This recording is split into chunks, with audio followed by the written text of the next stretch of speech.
in this presentation, I'm going to talk about our work on NISQ security and complexity via simple classical reasoning. And this is a joint work with my amazing collaborators, Juan Garay, Chipeng Liu, and Fang Song. So today we are going to work in this query model in which we suppose that parties have access to a black box random function f, so a function sampled from the space of all functions, and the parties can only perform queries of the form x, and they get in return f of x.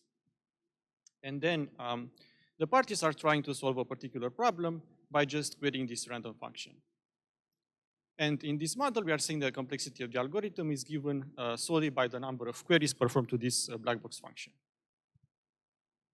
In the generalization of this, or in the quantum random oracle that we are interested in, now all these parties can perform superposition queries to the random function. And as a result, as you may imagine, this is equipping quantum parties and, more importantly, quantum adversaries with more powerful capabilities. So the main goal of this work would be trying to reduce the quantum security of a cryptographic scheme to its classical security. So more precisely, ideally we would like to establish a lifting theorem that we say that if we have a cryptographic scheme or a security game that is secure against classical attacks, then we can also lift it to ensure its classical security against quantum adversaries. And more precisely, in this work, we are focusing on establishing lifting theorems for the security of cryptographic schemes in the quantum random oracle, but also in some NISQ oracle settings. So essentially, these lifting theorems are applicable to the following settings. So we have a classical challenger that can perform up to k classical queries to the random oracle, and a quantum adversary that can perform q quantum queries. And they are allowed to exchange messages such that at the end of the protocol, the challenger is either going to accept or reject.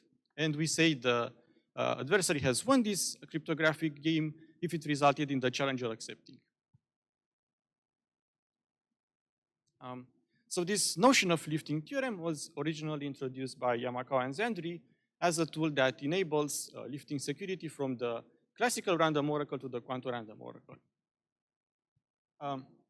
And at a high level, the results say that if we have a cryptographic game in which the challenger only needs to perform a constant number of queries, and this game is secure against a classical adversary, then this game also becomes secure against a quantum adversary. And a bit more concretely, if in such a game the challenger makes k classical queries and an arbitrary adversary can win this game with probability epsilon, then one can also construct another classical adversary that only needs to make k classical queries, so the same number of queries as the challenger, that can win this security game with probability at least epsilon divided by 2q plus 1 to the power of 2k.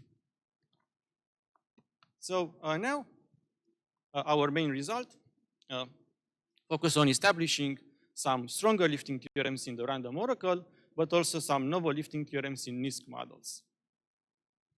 And at this point, you may wonder, how can we use these lifting theorems? Well, they're going to be particularly useful because they essentially tell us that if we want to study the security against an arbitrary adversary, well, then it actually suffices to study the security against an adversary that only needs to perform a small constant number of queries.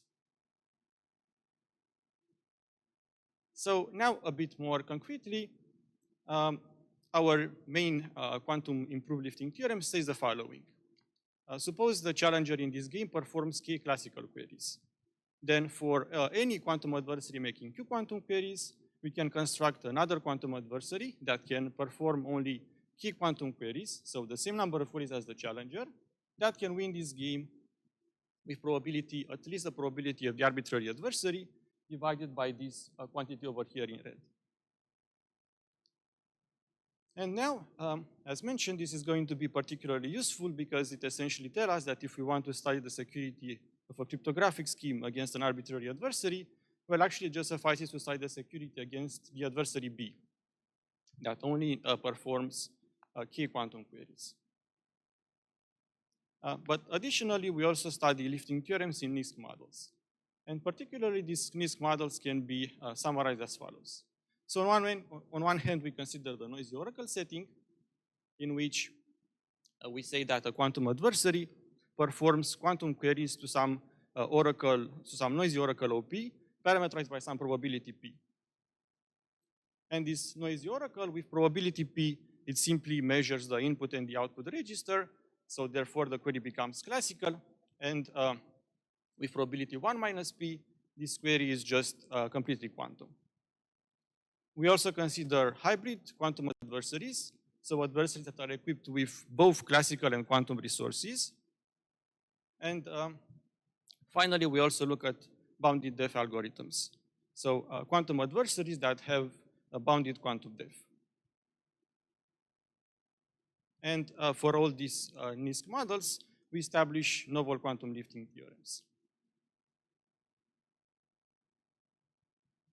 So our main result can be understood as a generalization and an improvement tool for lifting security from the random oracle to the quantum random oracle of Yamakawa and Zandri. And in particular, you can think that our lifting theorems are applicable to security search games in which the adversary receives some challenge, it responds with a k-tuple, and if this k-tuple satisfies some relation, we say that the adversary is winning the game.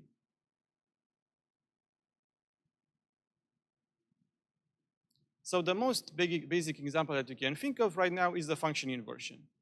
Here, the adversary is trying to just find a preimage of 0 for a random oracle, and the challenger only needs to make one single classical query to verify the solution of the adversary.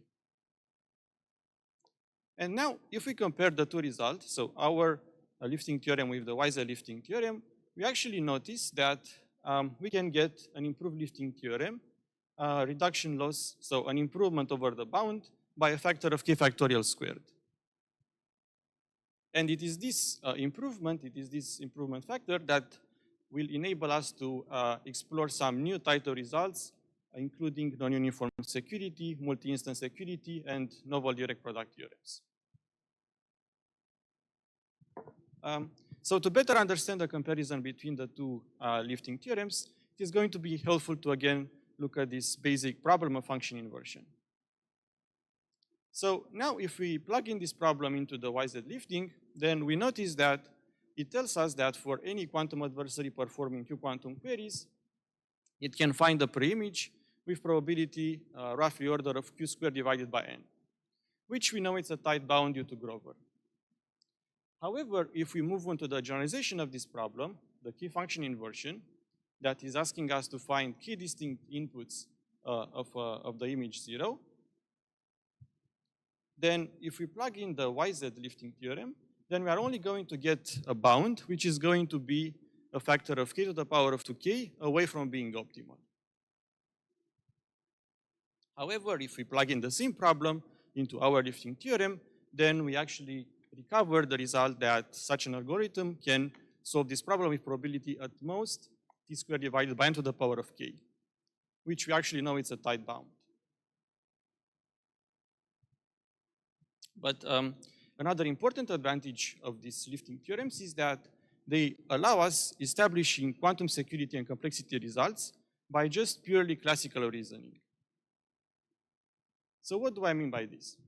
We're now using this very beautiful fact that for a quantum algorithm that performs exactly k quantum queries, we can characterize the success probability of such an algorithm by a purely combinatorial quantity P of R, where R is the winning relation specified by our security game. So in particular, this P of R, you can think of it as the probability that when sampling a k-tuple uniformly at random, the probability that there exists some permutation such that if we permute this k-tuple according to the permutation, the result is going to belong in the winning relation of the game. And notice that this quantity only depends on the game, so it has no dependency on the quantum adversary. And therefore, it can be just calculated by some classical reasoning. And in several cases, it can be calculated actually in a quite straightforward manner. So this allows us to also establish a quantum lifting theorem with classical reasoning, namely to characterize the maximum success probability of any quantum adversary equipped with Q quantum queries to solve a security game G, and it is going to be upper bounded by P of R multiplied by this factor over here. Okay, so now as a result of this particular advantage of allowing us to reduce to classical reasoning and just having to compute this quantity P of R, we can derive a series of cryptographic and complexity theoretic applications. In particular, we can use it to show the quantum security of cryptographic tasks such as multi-instance function inversion, multi-instance collision resistance, salted security, or non-uniform security.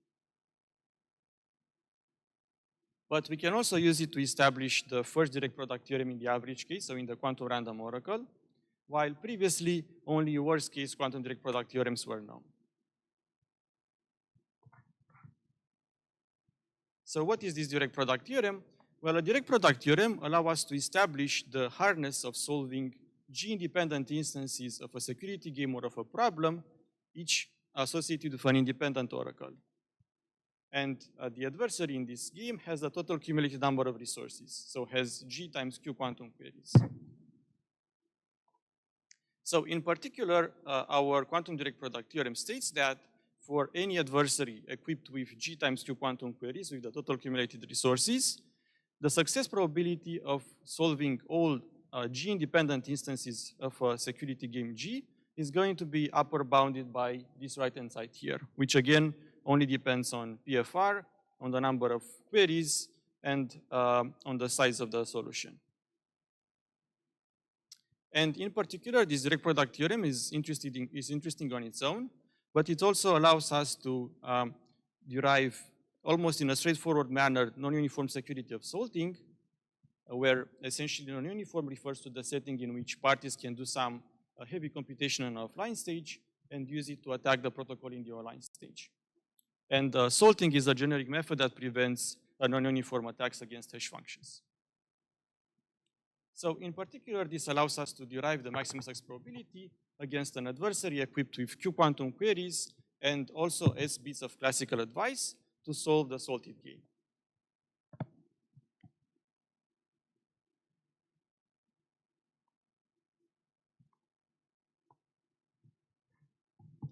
But as we mentioned, we can also use this lifting theorem to derive the quantum security of different cryptographic tasks.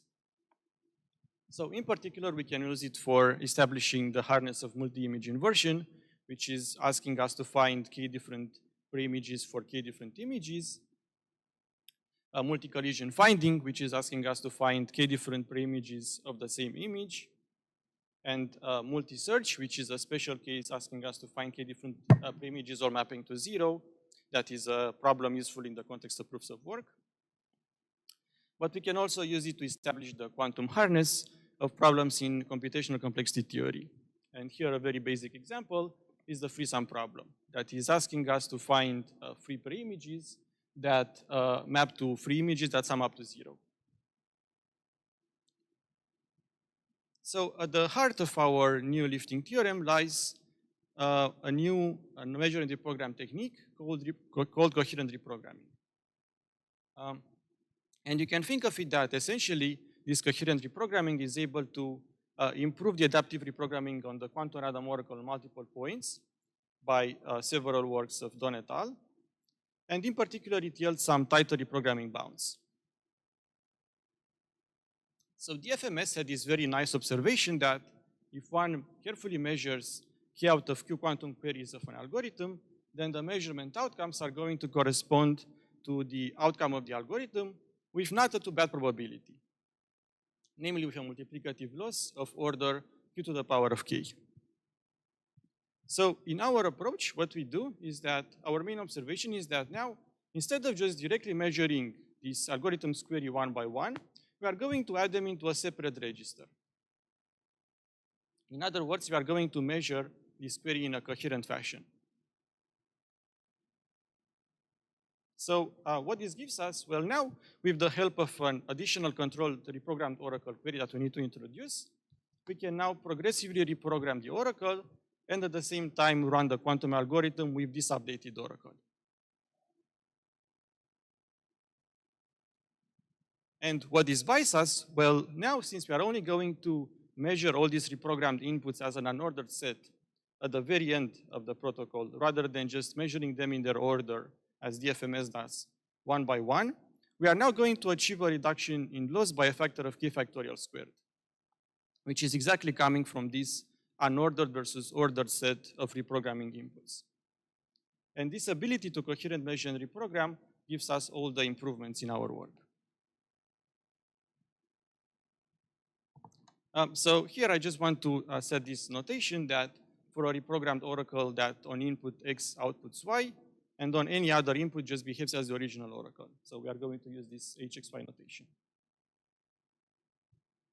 And in particular, I want to mention what our coherent reprogram theorem states. Namely, if we have two random oracles, H and G, and an arbitrary algorithm A that performs Q quantum queries, and then for any input vector XO and any output vector YO, we can construct a simulator that essentially simulates the output of A, having oracle access to the reprogrammed oracle on XO, YO.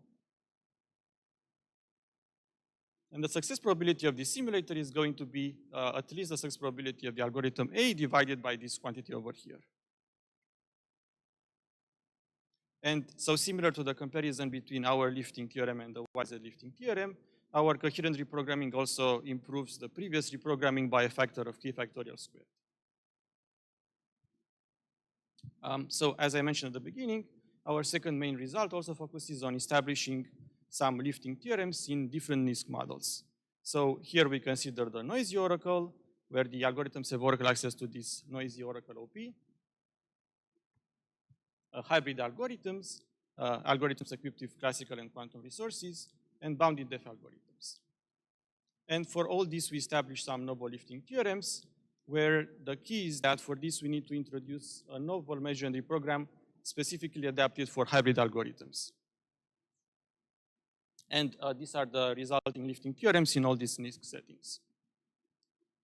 So with this, I would like to conclude. Just wanted to mention that this essentially our main result can be understood as an improvement of the reduction from quantum random oracle to classical random oracle. And we also show that this lifting can extend to NISQ settings and some potential future directions that I will just mention over here. Thank you so much.